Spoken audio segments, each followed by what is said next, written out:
And hello everyone, Peter here. Another video of me drawing something for you.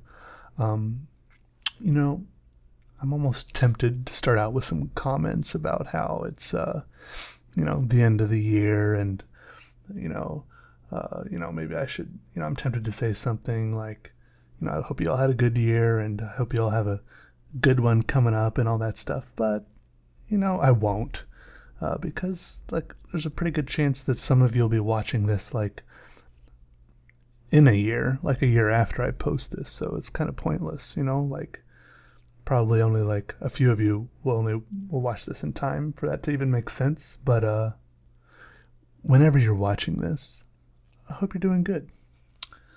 Anyways, this drawing it's similar in style to another one I drew recently, except that for the other one, I kind of drew like I filled in the black, like the solid black background at the end or nearer to the end, and then this one I just filled in some. I filled in some like random black blocks to be the background at the beginning, and then I kind of filled in the rest of the drawing around it. I actually think I'm going to do another drawing, one more, like a third drawing like this before I move on to something else immediately, just because for some reason I want to have three drawings in this kind of vaguely in this style. I want to have three drawings like this in a row on my Instagram. That's what I want, so that's what I'm gonna do. But yeah, for this, like all I do pretty much is there's like three basic steps. Actually, I don't know if there's three. I just said three, but there's a few basic steps. What I do is you start out drawing some random scribbly lines with like a Sharpie or a marker or something big and bold. Just kind of gets real scribbly and rough, and you just kind of follow your gut and follow the pen, like don't really plan it out, just kind of go crazy with it. And then you come in with like a finer pen and kind of start adding some details, some texture, and to add some depth. The black background helps, but also as you're adding more lines with the finer tipped pens,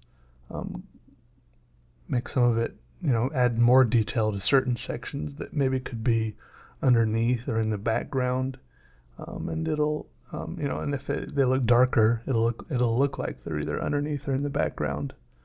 The human mind kind of solves those problems for itself, but that is a major challenge,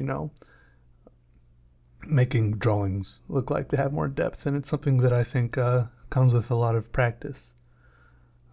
It's interesting.